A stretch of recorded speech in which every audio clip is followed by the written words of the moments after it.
as we speak, Jade, we're doing the trophy presentation. Joe Highsmith, a first-time PGA Tour winner, 19 under par. Let's take you live right now to this presentation. And I asked Tiger Woods to assess the season as a TGL founder, not just a player. He said he's so pleased with the amount of eyeballs that are watching the game of golf, the younger demographic. You're such humble people, but are you ever taken back by the impact you've created by doing all of this? Well, we never really think much about what we do. That Masters Sunday was like riding a roller coaster at Disney, wasn't it? Rory McIlroy already with the pressure of completing that career Grand Slam, of winning every major championship, leading, blowing the lead, leading again, ultimately settling for a playoff hole with Justin Rose before finally getting it done. Previously, the course record, a 61 for the Cognizant Classic, what was the Honda Classic. A new record, a 59 from Jake Knapp, 12 under par. 3 rounds down at the Open Championship in Northern Ireland, and boy, was it a Saturday that was wild and eventful at Royal Portrush. In the end, the world's #1 player, unsurprisingly extending his lead, looking for his first claret jug. Hey, he was 12 under yesterday. 12 under today would mean minus 24, but he's at minus 13, so everyone coming back to life.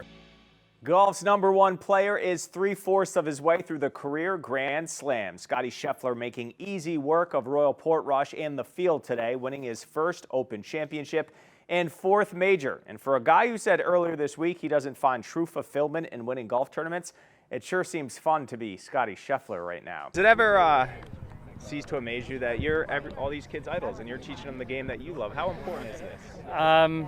It's really important. A familiar name, 2-time major champion Angel Cabrera takes home the inaugural Hardy victory. Exactly halfway through the Cognizant Classic in the Palm Beaches. 2 rounds done, 2 rounds to go. Jake Knapp still your leader. Hey, Felicia and Tiffany. Yeah, so much excitement down the road here at Palm Beach State College inside the SoFi Center. And you have to imagine when co-founders Tiger Woods, Rory McIlroy, and Mike McCarley were pitching this idea to TV networks and investors, they had Tiger Woods on one side, Rory McIlroy on the other. Looked pretty good. Was that your first one since the Masters? I didn't even take a practice swing. That's my first swing since the Masters. How'd it feel? Terrible. And we still have a crowded leaderboard. They say Saturday is moving day, but it's still cluttered at the top. And perhaps the enduring image from Saturday, Rory McIlroy with a shoe off, hitting a shot out of the water in the bear trap. That did not go the way he wanted to. Envision that first PGA Tour win. Did you envision this, the emotions, the feelings you have right now? Yeah, I wasn't sure what to experience, honestly. Really, the players are taking advantage of the back nine on this course. Windier conditions today, but we're seeing some low scores. In fact, if you want to make the cut and play into the weekend, you need to be at -2. All right, welcome back to the 18th green here at PGA National on the Champion Course, the Cognizant Classic in the Palm Beaches. I'm Yianni Kourakis, 3/4 of the way through this tournament, and they call Saturday moving day, and folks are moving up and down the leaderboard, making for some exciting golf on this Saturday. Let's show you the highlights from round 3 today. What a difference a year makes. At last year's PGA Championship, world #1 golfer Scottie Scheffler was mistakenly arrested trying to enter the tournament, briefly left in handcuffs. At this year's PGA Championship, he left with the Wanamaker Trophy. I could pull off that earring if I got one of those in my initials. Hey, you think I could put this club around your head if you pull that ring off? Okay. Thanks, buddy. Okay. And one of the most dramatic, edge-of-your-seat, Hollywood drama-type twist-and-turn Masters in recent memory, Rory McIlroy has finally done it. He's won the Masters, and this is 11th try at the career Grand Slam, now joining just 5 other golfers all time who have won all 4 majors. Rory can take his new green jacket back to his home in Jupiter tonight. Let's show you how it all went down. A 2-shot lead to start the day, vanished on the first hole when he carded a double bogey, but he rallied back to take the lead from Bryson DeChambeau on 10, a birdie to extend the lead to 4 shots. So he has this locked up, right? Not so fast. On 13, he laid up for an easy wedge shot onto the green, but oh no, he puts this into the water. His 4th double bogey of the tournament, lead down to just 1 shot.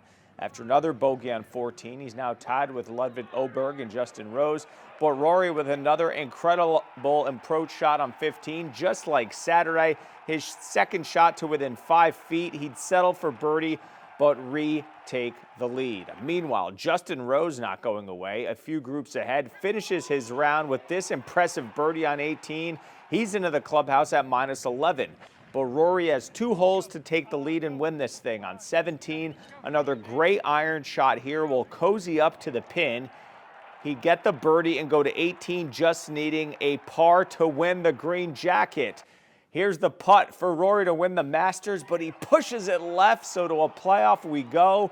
Rory has to be thinking, oh no, here we go again. But in the playoff, Rose settles for par. Rory, another shot at the win, and this time it falls in. The birdie putt and the Masters win. Rory McIlroy finally gets the career Grand Slam in his first green jacket at Augusta National. A gorgeous day for golf in Northern Ireland. And how about this on 11? Rory McIlroy hitting out of the rough, hits his ball, and in the process unearths another ball. Look at him pick it up. Apparently that old ball was just sitting under his ball. That would only happen to the native son of Northern Ireland. He'd bogey the hole, but Rory would rally for an eagle on the following hole. Look at this perfect read with the perfect speed. He shot a 66 on the day and is tied for 4th. Fellow Jupiter resident Matthew Fitzpatrick entered the day 1 shot back. The U.S. Open champ chips in the eagle. He finished even par on the day, good for 3rd. World number 1 Scottie Scheffler started the day with a 1-shot lead, but looking to extend it. Gorgeous approach shot on the par 5 7th. That cozies up to the pin. He'd eagle. Then Scottie with a birdie on 16 here. He shot a 67 to extend his lead to 4 strokes. Scottie can wrap up his 4th major and 3rd leg of the career Grand Slam. There's so much that goes into putting on a TGL match. For the 1,500 fans here in attendance at SoFi Center every week, and for the several hundreds of thousands watching on ESPN. So we wanted to take you behind the scenes to show you what goes into putting on this grand production.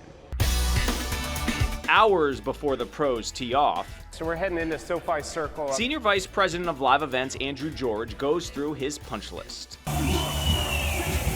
The key is marrying the television product with the in-person experience. Once fans are through the gate, a picture with the SoFi Cup is a must in the lobby prior to getting some swag at the fan shop. Hi. We enter the field area as the pros do, only my entrance onto the playing area is not quite as dramatic as Tiger Woods' is. Yes, the player intros are just another way TGL is a unique golf experience. This is cool. On the turf, the agronomy or field crew is making sure everything is perfect. A quick cut or vacuum in this case, and soon fresh grass for warm-ups. Meanwhile, the ESPN broadcast booth is ready to go with cameras, lighting, and audio.